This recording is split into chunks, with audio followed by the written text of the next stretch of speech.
सुप्रभात एवं जय हिंद बच्चों। हिंदी की कक्षा में आप सभी का हार्दिक। हिंदी की कक्षा में पढ़ेंगे इतने ऊंचे उठो कविता, जिसके रचयिता हैं द्वारिका प्रसाद माहेश्वरी। द्वारिका प्रसाद माहेश्वरी जी की रचना है ये, बहुत ही सुंदर। आइए इसके बारे में पढ़ते हैं। सबसे पहले हम जानते हैं द्वारिका प्रसाद माहेश्वरी जी के बारे में। यह चित्र बहुत ध्यान से देखिए, द्वारिका प्रसाद माहेश्वरी जी का है। इनका जन्म 1 दिसंबर 1916 में हुआ था और निधन अर्थात मृत्यु 29 अगस्त 1998 में। इनका जन्म स्थान कहाँ था? ग्राम रोहता, आगरा, जो कि उत्तर प्रदेश में है। और उत्तर प्रदेश कहाँ है? भारत में। इनकी रचनाओं के जानते हैं। इनकी कुछ प्रमुख कृतियां हैं। क्रौंचवध, सत्य की जीत, ये खंड काव्य है। दीपक, गीत गंगा, बाल काव्य कृतियां, वीर तुम बढ़े चलो, बहुत चर्चित कविता है। हम सब सुमन एक उपवन के, सोने की कुल्हाड़ी, कातो और गाओ, सूरज सा चमकू मैं, माखन मिश्री, हाथी घोड़ा पालकी, अंजन खंजन, सीढ़ी सीढ़ी चढ़ते हैं, हम हैं सूरज चांद सितारे, हाथी आता झूम के, बाल गीतायन, चांदी की डोरी, ना मोती ना मुस्कान, बाल गीतायन। ये द्वारिका प्रसाद माहेश्वरी रचनावली है जो 3 खंडों में संपादित है। डॉक्टर ओम निश्चल ने या डॉक्टर विनोद माहेश्वर ने इसका संपादन किया है। इसके पश्चात हम कविता के बारे में। आइए कविता पढ़ते हैं। इतने ऊंचे उठो कि जितना उठा गगन है, देखो इस दुनिया को एक दृष्टि से, सिंचित करो धरा समता की भाव पृष्ठि से। जाति भेद की, धर्म वेश की, काले गोरे रंग द्वेष की, ज्वालाओं से जलते जग में इतने शीतल बहो कि जितना मलय पवन है। नए हाथ से वर्तमान का रूप संवारो, नई तूलिका से चित्रों के रंग उभारो, नए राग को नूतन स्वर दो, भाषा को नूतन अक्षर दो, युग की नई मूर्ति रचना में इतने मौलिक बनो कि जितना स्वयं सृजन है। लो अतीत से उतना ही जितना पोषक है, जीर्ण शीर्ण का मोह मृत्यु का ही द्योतक है। तोड़ो बंधन, रुके न चिंतन, गति जीवन का सत्य चिरंतन। धारा के शाश्वत प्रवाह में इतने गतिमय बनो कि जितना परिवर्तन है। चाह रहे हम इस धरती को स्वर्ग बनाना, अगर कहीं हो स्वर्ग उसे धरती पर लाना। सूरज चांद चांदनी तारे सब हैं प्रतिपल साथ हमारे, दो कुरूप को रूप सलोना, इतने सुंदर बनो कि जितना आकर्षण है।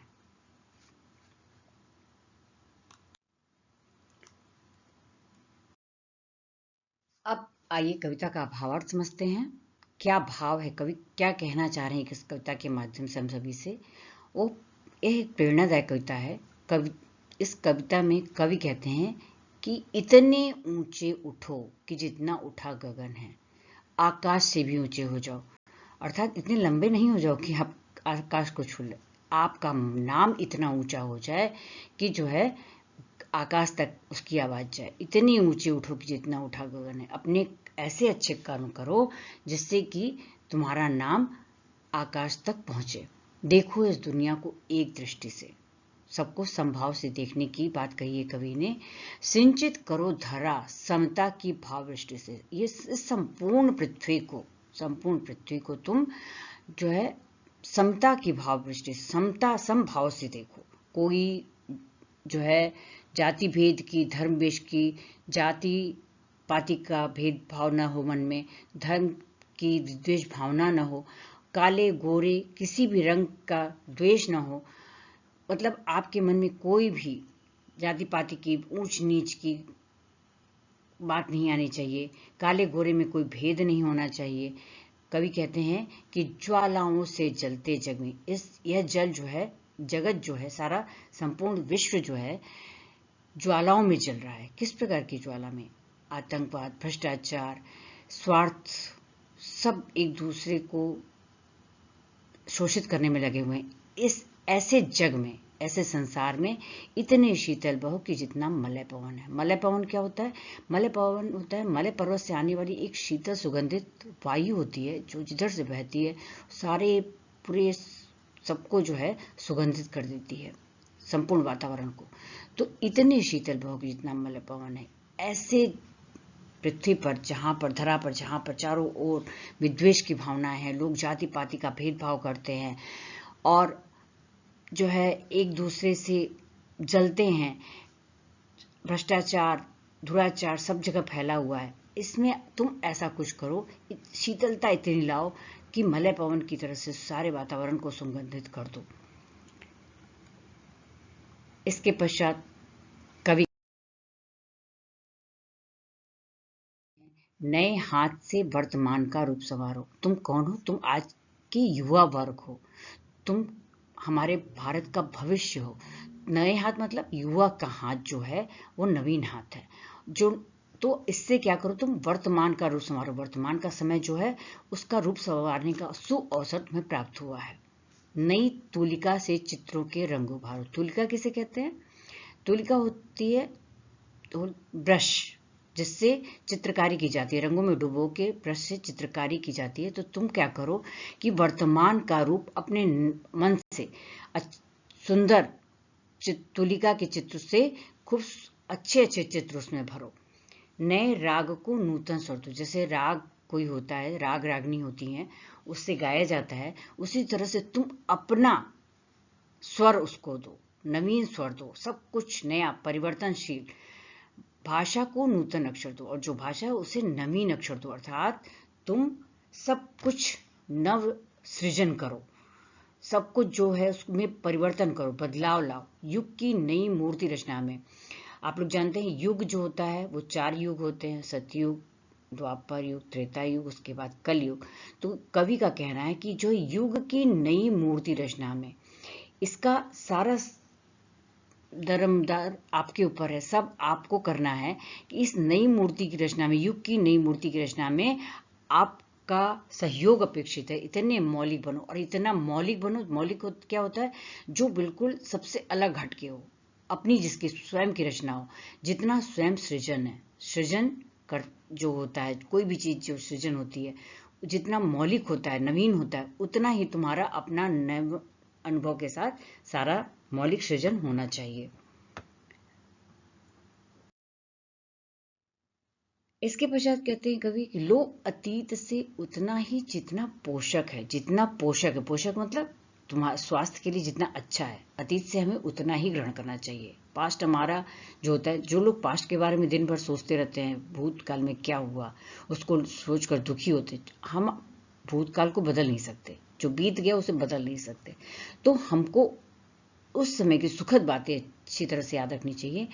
इसलिए कहा गया है कि लो अतीत से उतना ही जितना पोषक है, जितना आपके स्वास्थ्य के लिए अच्छा उतना ही ग्रहण कीजिए।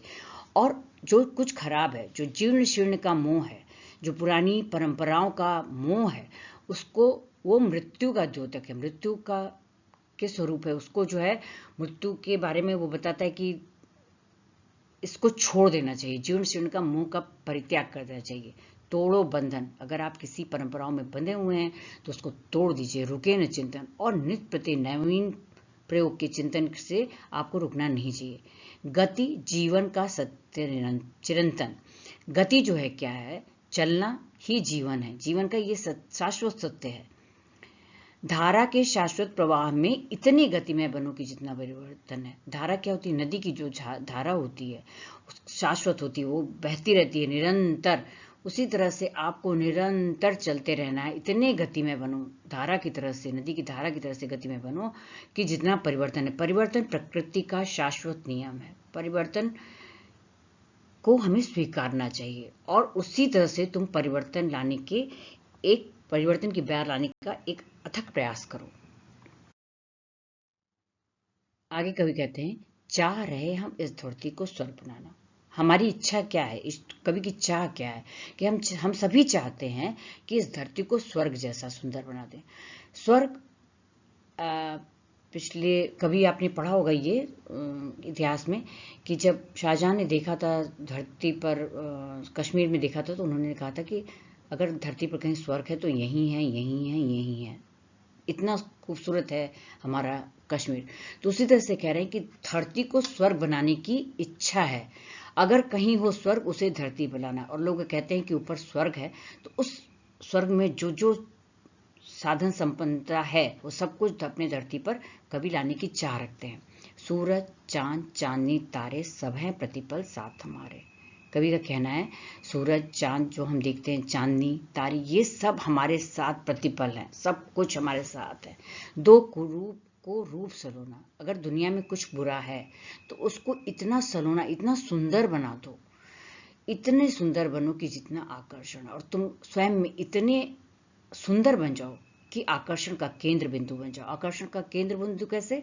जैसे कोई व्यक्ति होते हैं, कुछ व्यक्ति ऐसे होते हैं जो आकर्षण का वास्तव में केंद्र बिंदु होते हैं। उदाहरण के लिए आप कह सकते हैं अमिताभ बच्चन, सचिन तेंदुलकर। इनको देखकर क्या होता है कि जहां ये आकर्षण का केंद्र बिंदु है, अगर ये कहीं चले जाएं तो सारे लोग इनकी ओर खींचे चले आते हैं। इसे कहते हैं आकर्षण का केंद्र बिंदु। वैसे ही आप ऐसा कोई कार्य करिए, इतने सुंदर बनो, तुम ऐसा कोई सुंदर कार्य करो जिससे कि तुम आकर्षण का केंद्र बिंदु हो जाओ। कभी यही कहते हैं कि समाज में ऐसा कोई नेक, भला, अच्छा कार्य करो कि लोग तुम देखने के लिए लालायित हो उठें। इस तरह से हम लोगों ने पढ़ा कि इतने ऊंचे उठो। कवि की ये इच्छा है कि वो कहना चाहते हैं कि हमको अपने जीवन में ऐसे कार्य करने चाहिए कि जिससे हमारा नाम रोशन हो, हम अपने माता पिता का नाम रोशन करें, लोग हमको जाने, हम अमर हों, हमारे बाद भी हमें लोग याद रखें।